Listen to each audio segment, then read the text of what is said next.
secret from his late wife and changes a little girl's life forever. The rain was coming down in thin silver lines, tapping gently on the diner's old windows. The little place smelled like coffee, toast, and warm pie. The neon sign outside flickered red and white, and inside, only a few people sat scattered across the booths. It was late, the kind of night when most people were home. But one man walked in like he didn't belong, there like he was lost. His name was Richard Hale, a billionaire known for his sharp suits, cold eyes, and the kind of silence that made people nervous. He didn't look like the kind of person who would eat in a small-town diner. His car outside, a black Mercedes, looked out of place next to the old trucks parked by the curb. He brushed the rain off his coat and took a seat near the window, his reflection half hidden in the glass. For a moment, he just sat there, staring at the rain like it was the only thing left that made sense. Richard had just come from the lake house's old home. It's the one he hadn't stepped inside for 3 years. It used to be full of laughter, sunlight, and music. His wife, Clara, loved that house. She had planted flowers by the porch and used to make him tea at sunset, saying the world always looked kinder in that light. Now it was quiet, dusty, and full of ghosts he couldn't face. Clara had died 3 years ago, and since then, his world had felt empty. Even though he owned more than most people could dream of, a young waitress walked up to his table, holding a small notepad and wearing a tired smile. Her name tag said Sarah. Her voice was warm, the kind of voice that could make a stranger feel at home. "Coffee to start?" she asked. He nodded without looking up. "Black," he said softly. As she walked away, he noticed a small girl sitting in a nearby booth. She had light brown hair tied in messy braids and a pink sweater a size too big.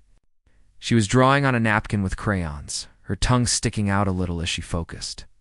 Every now and then, she'd glance up and smile at Sarah. When Sarah brought Richard's coffee, she leaned toward the girl and said, "Finish up, princess. It's getting late." Richard's hand froze around his cup. His eyes lifted to the little girl, who giggled and waved her crayon like a magic wand. The word princess echoed in his mind. That was exactly what Clara used to call their daughter, Emily. Every night before bed, Clara would tuck her in, kiss her forehead, and whisper, "Goodnight, princess." It was a small thing, but hearing it again hit Richard like a storm. He tried to ignore it. He told himself it was just a coincidence. But he couldn't help looking at the little girl again. She looked nothing like Emily, but something about her the way she tilted her head. The curiosity in her eyes felt painfully familiar. Sarah noticed his stare and gave a gentle laugh. "That's Lily," she said. "She's my foster daughter. Smartest kid I know, but don't tell her that, or she'll get too proud." Richard forced a small smile. "She seems happy," he said quietly. Sarah nodded. "Yeah, she's been through a lot, but she's got a big heart. She's a fighter." Richard looked back at his coffee, pretending to be uninterested, but his mind was spinning. He hadn't thought about fostering or children or even family for years. After Clara died, he shut himself off from everything that reminded him of her. He'd buried his grief in work, building his company higher and higher. But tonight, that small voice saying goodnight, "Princess," broke through every wall he'd built. When Sarah brought his food, a simple plate of eggs and toast, he barely touched it. He just watched the world outside blur through the window. The diner lights reflected faintly on the glass, mixing with the rain. Like tears he couldn't admit were his own. "Traveling through?" Sarah asked kindly, trying to start a bit of conversation. He nodded. "Something like that." She smiled politely, not pressing for more. He liked that. She didn't seem to care about who he was or what he had. To her, he was just another tired man who needed a warm meal and a bit of kindness. After a while, Sarah started closing up the place. She walked over to Lily's booth, took the crayons from her little hands, and said softly, "Time to go, princess." Lily yawned and held her arms out. Sarah scooped her up easily, smiling at the sleepy child resting her head on her shoulder. "Say goodnight to the nice man," she whispered. Lily mumbled, "Good night." Her voice small and sweet, Richard felt a lump in his throat. "Good night," he managed to say back. As they left, Sarah turned off the neon sign. The diner fell quiet, except for the rain. Richard stayed sitting there for a few minutes, his coffee cold, his heart heavy with memories he thought he had buried forever. When he finally stood up to leave, he looked back at the booth where Lily had been sitting. A napkin was still there, covered in her crayon drawings, flowers, stars, and a woman with long hair holding hands with a little girl. For some reason, he picked it up and folded it carefully before leaving a large tip on the counter. He stepped outside into the rain. The world smelled like wet asphalt and old memories. As he got into his car, he glanced at the diner one last time. Through the misted window, he could still see faint light from the kitchen, where Sarah was probably cleaning up, humming softly. For a moment, it felt like he had stepped into a different life, one that was smaller, quieter, but more real than anything he had in his world of glass towers and boardrooms. On the drive back to his hotel, he kept hearing Clara's voice in his mind. "Good night, Princess." It was something she used to say every night before turning off the light, something that had once filled their home with love. After she died, he couldn't stand to hear it, not even in memory. But tonight, hearing it again from a stranger, it didn't hurt the same way.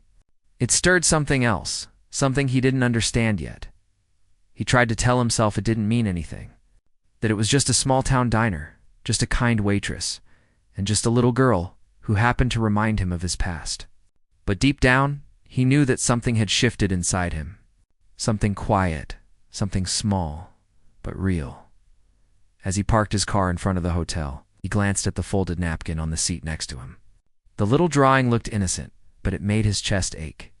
The woman in the drawing had long hair like Clara's, and the little girl beside her was smiling up at her.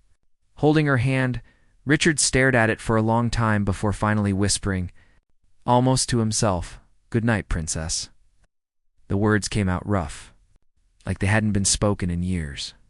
And as he turned off the car and sat there in the dark, the rain kept falling softly against the windows, like the world was trying to wash away something old and broken. That night, for the first time in years, Richard didn't fall asleep thinking about money or deals or regrets. He thought about a diner, a small girl with crayons, and a voice that sounded too much like home. The next evening, Richard found himself driving down the same quiet road that led to the diner. He told himself it was just because he liked the pie. That's what he said out loud, even to himself. But deep down, he knew that wasn't the truth. Something about that place, about the little girl and the waitress, had stayed in his mind all night. He had dreamed of Clara again, her soft voice whispering those same words. "Good night, Princess." And when he woke up, his chest had felt heavy but strangely alive when he entered the diner again. Sarah looked surprised but happy to see him. "Back so soon?" she asked, smiling. Her eyes were kind, the kind of eyes that noticed people without judging them. "I thought I'd try the pie this time," he said, forcing a small smile. "Good choice." "It's blueberry tonight." Lily picked the berries herself from the market. Lily was sitting at the counter, her feet dangling as she drew another picture with crayons. She looked up at Richard and grinned.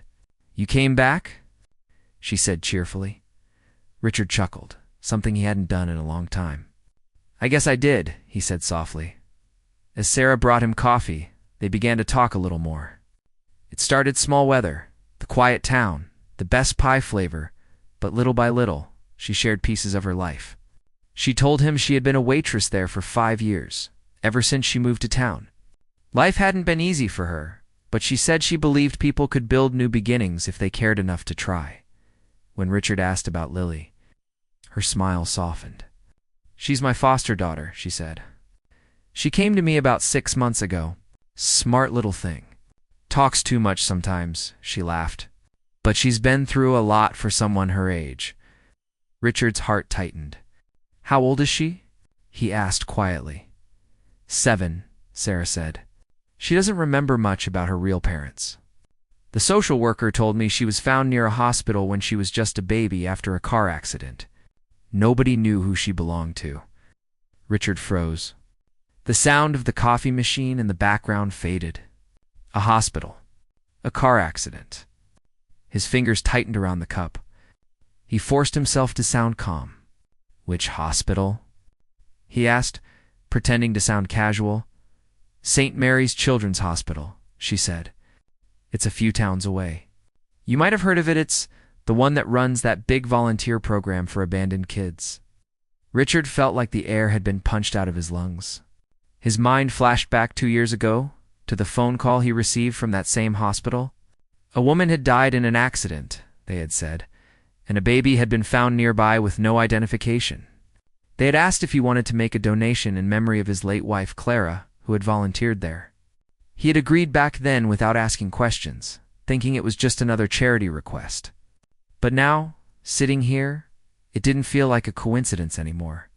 He tried to steady his breathing. That's a good hospital, he said quietly, his voice trembling a little. Sarah nodded. It is. Lily was lucky. They said someone had covered all her hospital expenses anonymously. I always thought that was such a kind thing to do. Richard stared down at his coffee, his heart racing. He remembered Clara writing letters before her accident. She had been involved in several charity cases, helping children who had no families, but he never paid much attention. He had been too busy with his company, too distracted with his success. Now, every word Sarah said felt like it was slowly pulling open a door he had locked years ago, when, Sarah walked away to take another customer's order. Richard reached into his jacket pocket and pulled out his wallet. Inside, he kept a small folded photograph of Clara and their daughter Emily. It was old and worn, the edges faded. Emily had been about 5 in that picture, laughing as Clara hugged her tightly. The way Clara's eyes sparkled in that moment, he hadn't seen that kind of light in anyone since she died. Until now, until he saw Lily's smile, he slipped the photo back in and took a deep breath. Maybe he was imagining things. Maybe grief was making him see connections that weren't real. But something in his gut told him that wasn't the case. After he finished his meal, Sarah came back with the check. "You don't look like you're from around here," she said kindly. "I'm not," he replied. "Just passing through." She smiled. "Well, you're welcome anytime. It's not every day we get someone in here wearing a suit." He gave a small laugh. "I'll remember that." Lily hopped down from the counter and came running over. She handed him a drawing to stick figures holding hands under a sun. "That's you and me," she said proudly. "You look lonely, so I drew you a friend." Richard felt something warm rise in his chest. He looked at the picture, his throat tightening. "Thank you," he said softly.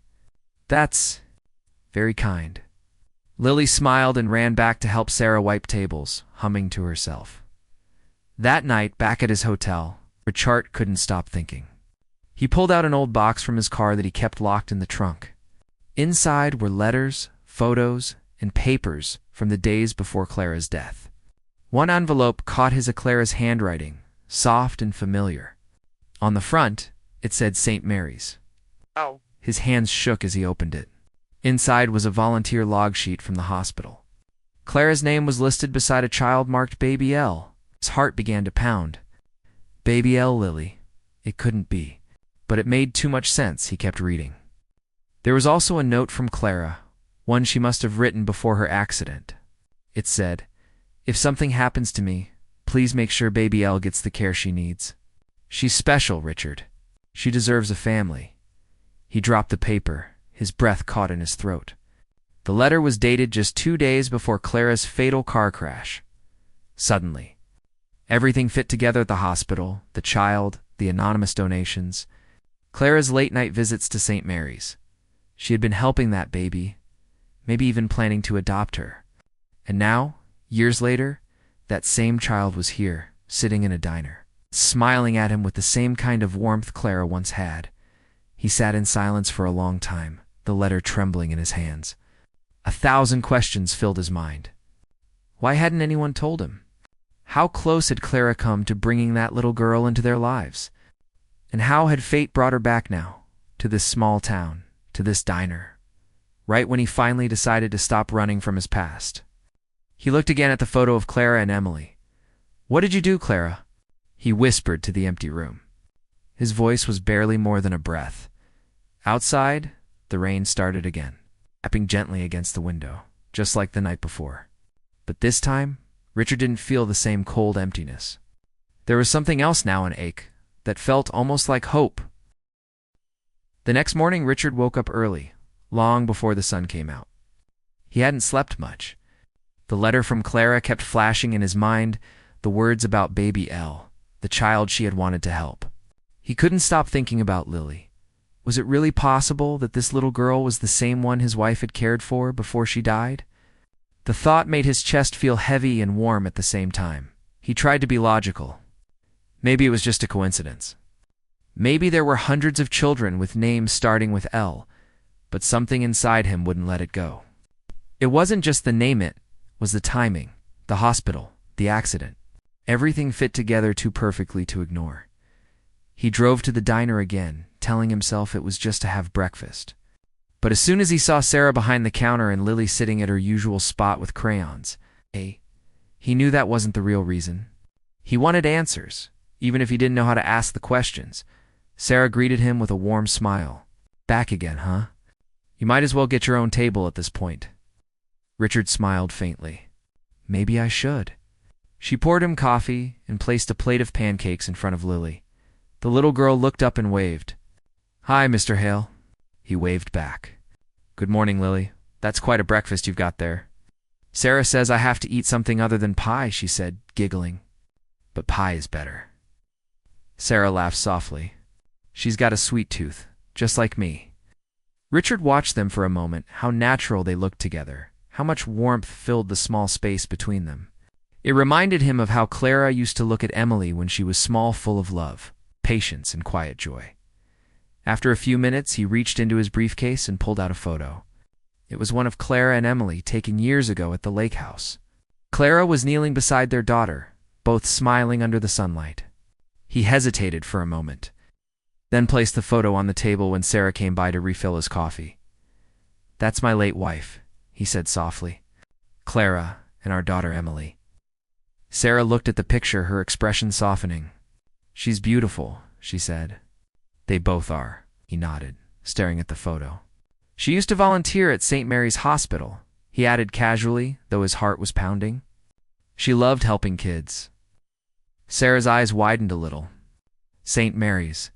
That's where Lily was when she was a baby." Richard's fingers twitched slightly around his cup. "Really?" he asked, trying to sound calm. "Yes," Sarah said, glancing toward Lily. "Sometimes she draws this lady with long golden hair. She says it's an angel who used to sing to her when she was little. I always thought maybe it was something she'd dreamed up." Richard's breath caught in his throat. "Clara had golden hair, and she used to sing a lullaby called Starlight Sleep. It was her favorite song, one she sang to Emily every night." He tried to keep his voice steady. "What kind of song does she talk about?" Sarah smiled softly. "She hums it sometimes. Something about stars and dreams. It's sweet, really." He didn't say anything for a while. He just sat there, listening to the clinking of dishes and the sound of Lily's laughter. His heart felt like it was being pulled in two directions, one half broken with guilt and longing, the other half full of wonder and confusion. Later that day, when the diner grew quiet, Sarah brought him a slice of pie on the house. She sat across from him for a few minutes, curious. "You look like a man who's got a lot on his mind," she said gently. Richard smiled faintly. "You could say that. You miss them, don't you? Your wife and daughter?" He looked down, his throat tightening. "Every day," he whispered. "There's not a day that goes by when I don't wish I could change something." Sarah's eyes softened. "You know, sometimes life has a way of bringing people back to where they're meant to be, even when we think we've lost everything." Her words hit him hard. He nodded slowly, not trusting himself to speak. That evening, after he left the diner, Richard couldn't stop thinking about what she said her about the drawings Lily made. He decided he needed to know the truth, no matter how much it hurt. He called an old friend of his, a private investigator named David, someone he trusted completely. "David," he said over the phone, "I need you to find everything you can about a girl named Lily. She's about 7 years old. Came from St. Mary's Children's Hospital after a car accident years ago. I need to know who she is, where she came from, and who helped her. David didn't ask questions. "I'll get back to you soon," he said. The next few days were long and restless. Richard found himself going back to the diner again and again. He told Sarah he liked the food, but he knew it was more than that. He liked being there. It made him feel human again. He started helping out, quietly fixing the flickering light above the counter, buying a new coffee machine for the diner, without telling anyone it was from him. Sarah guessed, of course, but she didn't say anything. She just smiled at him with gratitude. Lily grew more comfortable with him, too. She would sit at his booth sometimes, showing him her drawings and telling him stories about her angel lady. Once she said, "The angel told me I wasn't alone. She said someone would find me someday." Richard felt tears burning behind his eyes. He reached out and gently patted her head. "She was right," he whispered one afternoon. While Sarah was busy serving customers, Lily handed him another drawing. This time, it showed 3 people: a woman with long hair, a man in a suit, and a little girl holding both their hands. Above them, in big crayon letters, she had written, "My family." Richard stared at it for a long time. He didn't know if she understood what she was drawing, or if it was just a child's imagination. But something inside him cracked open completely. He folded the drawing carefully and put it in his coat pocket, close to his heart. That night, as he sat in his hotel room waiting for David's call, he found himself talking to Claire's photo again. "You knew, didn't you?" he murmured. "You were trying to tell me something all along." When the phone finally rang, his hand shook as he answered it. David's voice was serious. "Richard, I think you should sit down for this." "I'm already sitting," Richard said, his heart pounding. "I traced the records. Lily's real name was never registered. She was listed as Baby L, just like you said. There's no record of her biological parents. But there are notes showing a woman named Clara Hale covered all her hospital bills anonymously. And get this, she had filed preliminary adoption papers 2 days before her accident." Richard closed his eyes. He felt everything inside him go still. "So, Clara was going to adopt her?" "Yes," David said quietly. "She never got the chance." Richard couldn't speak for a long time.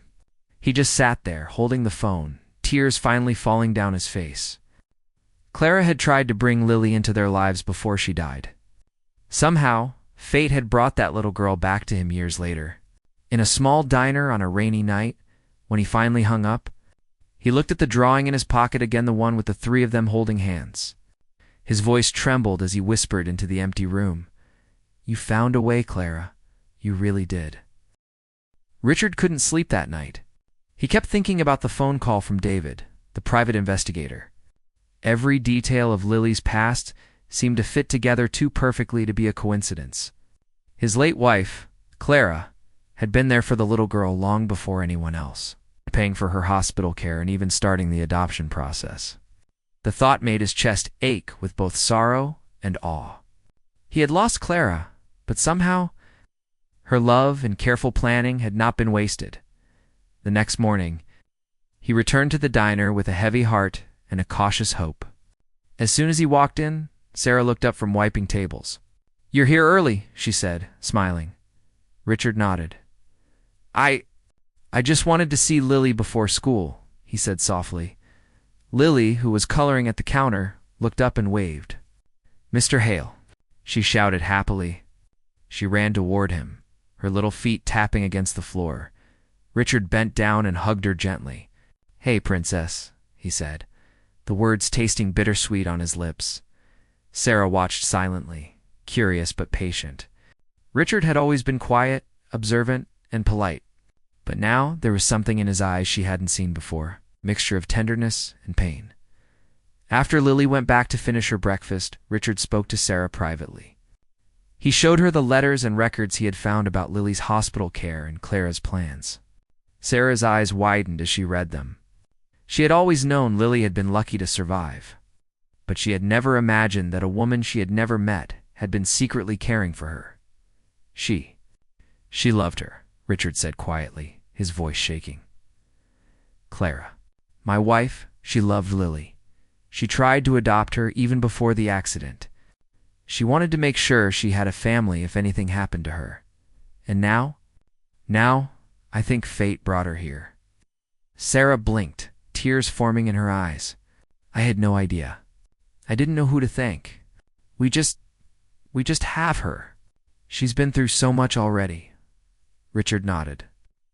And I want to help, if you'll let me. For the first time in months, Richard felt a sense of purpose.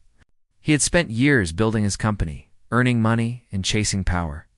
But it had never given him the feeling he felt now, wanting to protect, to care, and to be part of someone's life. He wanted to honor Clara's plan.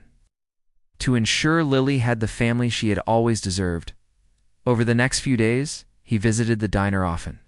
He would sit quietly, watching Lily and helping Sarah whenever he could.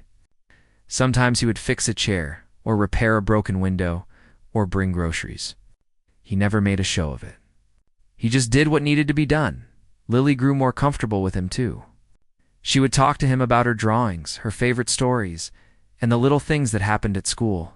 One day, she showed him a new picture of a family of 3 holding hands under a big, shining sun. "This is us," she said. "You, me, and Mommy." Richard's eyes filled with tears. He reached out and gently held her small hand. "Yes, Princess. That's us," he whispered. The words felt strange but right. Sarah watched silently, her heart softening. She had always tried to protect Lily from disappointment, but she could see that Richard's presence was gentle and sincere. He wasn't there to take over or replace anyone. He was there because he cared. That evening, Richard went to Clara's grave. He knelt down and placed a single white rose on the cold stone. "I don't know if I can ever thank you enough," he whispered. "You planned everything so carefully, and I didn't see it until now. But I understand, Clara. I understand what you wanted.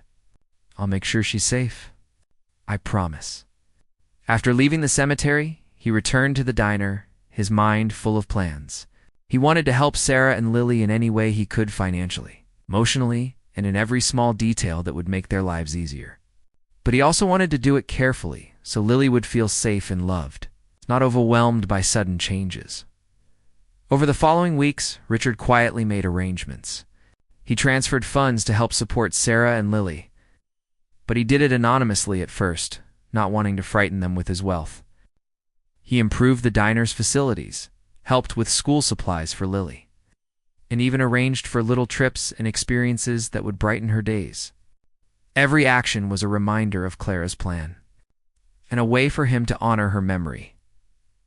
One afternoon, while Lily was playing outside, Richard sat at a table near the diner, sipping coffee and watching her laugh. Sarah joined him. "You're really good with her," she said softly.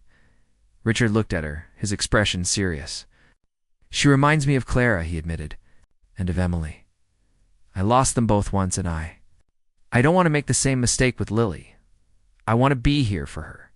Sarah smiled faintly. "You're already doing more than most people could. She can feel that. She trusts you." Richard nodded, feeling a warmth he hadn't felt in years. He realized that love wasn't about grand gestures or endless money. It was about showing up, being present, and protecting the people you cared for. He had spent years searching for meaning in wealth and success. But Clara's letter and Lily's presence had reminded him that family and love were far more valuable that night. Richard returned to the diner one last time before closing. Sarah and Lily were tidying up. "Good night, Princess," Sarah said softly, as she always did before bed. Richard's heart stopped for a moment. He looked at Lily, who smiled sleepily. "Good night, Mr. Hale," she whispered. The words hit him harder than anything. He felt tears slip down his cheeks. For the first time in years, he felt complete. He looked toward the sky, whispering to Clara's memory, "You did it, Clara. She's safe. I'll make sure of it." He knew the road ahead wouldn't always be easy. There would be challenges, adjustments, and hard days. But for the first time since Clara died, Richard felt hope.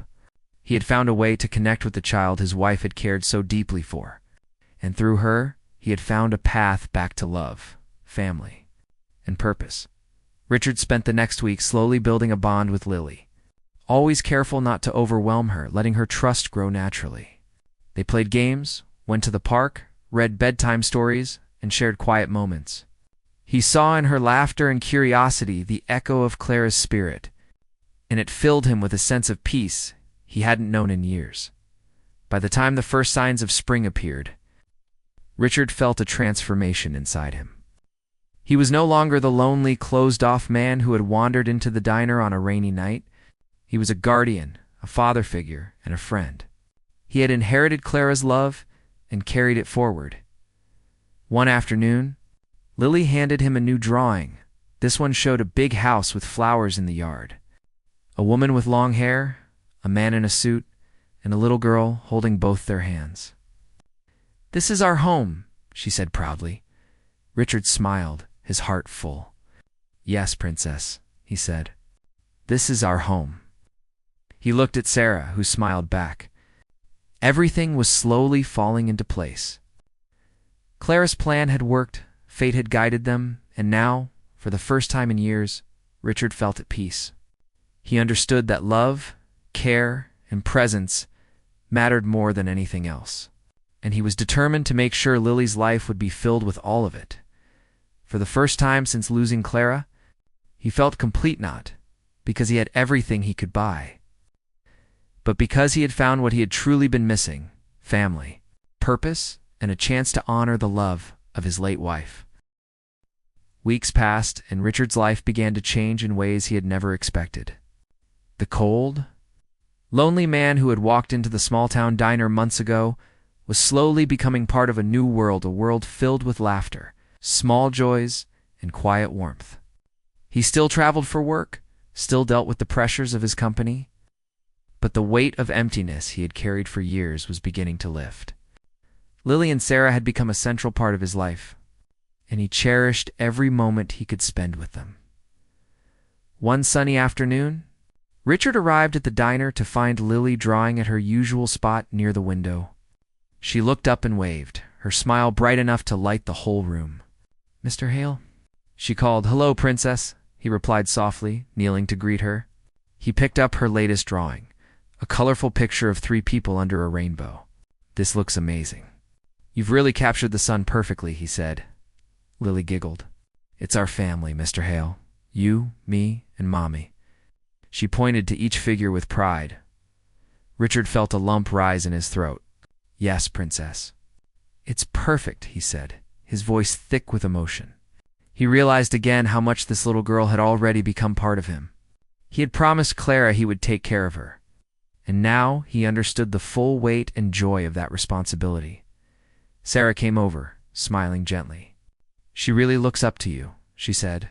"I can see how much she trusts you." "You've been very patient with her," Richard nodded. "She's teaching me too," he said softly. "I've forgotten how important it is to care about the small things, listening, being there, showing someone you care without asking for anything in return." Sarah's eyes softened. "She's lucky to have you." "And so am I," she said.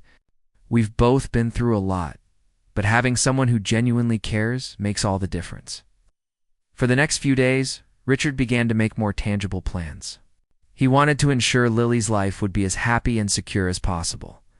He helped with school supplies, arranged small trips to the local park, and even planned a weekend at the lake house, a place that had once been filled with memories of Clara and Emily. This time, he wanted to create new memories, filled with laughter and warmth, not grief. One afternoon, while Sarah was busy serving a few customers, Richard sat with Lily at a small table, helping her color. She looked up at him with innocent curiosity. "Mr. Hale, are you going to stay with us forever?" Richard paused, his heart swelling. "Yes, Princess," he said softly, placing a hand over hers. "I'll always be here. I promised your mommy, and I'll keep that promise." Lily smiled, her eyes shining with trust and happiness. She went back to her coloring, humming softly. Richard watched her, feeling a sense of peace he hadn't experienced in years. He realized that this little girl, so full of life and innocence, had healed something inside him too. In the evenings, Richard continued to reflect on Clara's planning. He would sometimes sit alone with her letters and notes, remembering her kindness, foresight, and love. She had thought about Lily, even when she herself had been struggling. Richard marveled at her selflessness and knew that honoring her memory meant more than just taking care of Lily. It meant living with the same love, patience, thoughtfulness she had shown. One quiet night after closing the diner, Sarah tucked Lily into the small apartment above the diner. "Good night, princess," she whispered, as she always did. Lily yawned and snuggled under the blanket, smiling. Richard, standing quietly in the doorway, watched them. "Good night, princess," he said gently. Lily's eyes fluttered open briefly. "Good night, Mr. Hale," she murmured, before closing them again. Richard stepped outside, breathing in the cool night air. The sky was clear, stars twinkling faintly above. He looked up and whispered softly, "Clara, she's safe. I'll make sure she's happy. I promise." For the next few weeks, their bond grew stronger. Richard spent weekends with Lily, helping her with homework, playing games, and telling her stories about stars and adventures. Sarah observed quietly, amazed at how naturally he had integrated himself into their lives. He didn't try to replace anyone. He didn't try to overstep. He was there simply because he cared, and that was enough. Richard also began to participate more in the community, quietly funding projects that benefited children and families in need. He made donations to local schools, helped support small businesses, and ensured that the diner had what it needed to thrive. He wanted to create a better environment for Lily, not just within their little family, but in the world she was growing up in. One afternoon, Lily ran up to him with a new drawing. It was a big house with a garden full of flowers. A woman with long hair, a man in a suit, and a little girl holding both their hands. "This is our home," she said proudly. Richard felt tears well up in his eyes. "Yes, princess. This is our home," he said softly, pulling her into a gentle hug. He looked at Sarah, who smiled warmly. Everything was falling into place. The love, care, and trust they shared was slowly building a family, one day at a time. Richard finally understood that wealth wasn't measured by money or possessions, but by the love and protection you could give to someone who depended on you. Months passed, and Richard's presence became a natural part of Lily's life. She called him by name without hesitation, shared her dreams and worries, and trusted him completely. He had become her guardian, her friend, and in a quiet way, a father figure. He was teaching her, and she was teaching him about patience, about joy, about the importance of presence. One evening, Richard sat with Sarah and Lily in the diner. He realized something profound. For the first time since Clara's death, he didn't feel the weight of loss pressing down on him. He had found a purpose, a family, and a way to honor Clara's love. The promise he had made to her was no longer just a vow. It was a living reality. He looked at Lily, her face glowing with happiness, and whispered softly, "Clara, you did it. I'll take care of her. She'll be safe. She'll be happy. I promise." And in that moment, under the soft light of the diner and the quiet stars above, Richard felt whole again. He had found love, family, and meaning, not in the wealth he had built, but in the life he had chosen to give to Lily, guided by the memory and plans of the woman he had loved most. From that day on, Richard, Sarah, and Lily became a real family. Together, they faced challenges, celebrated small victories, and created countless memories. Richard knew that the journey ahead would not always be easy, but with Lily and Sarah by his side, he felt ready to embrace it all.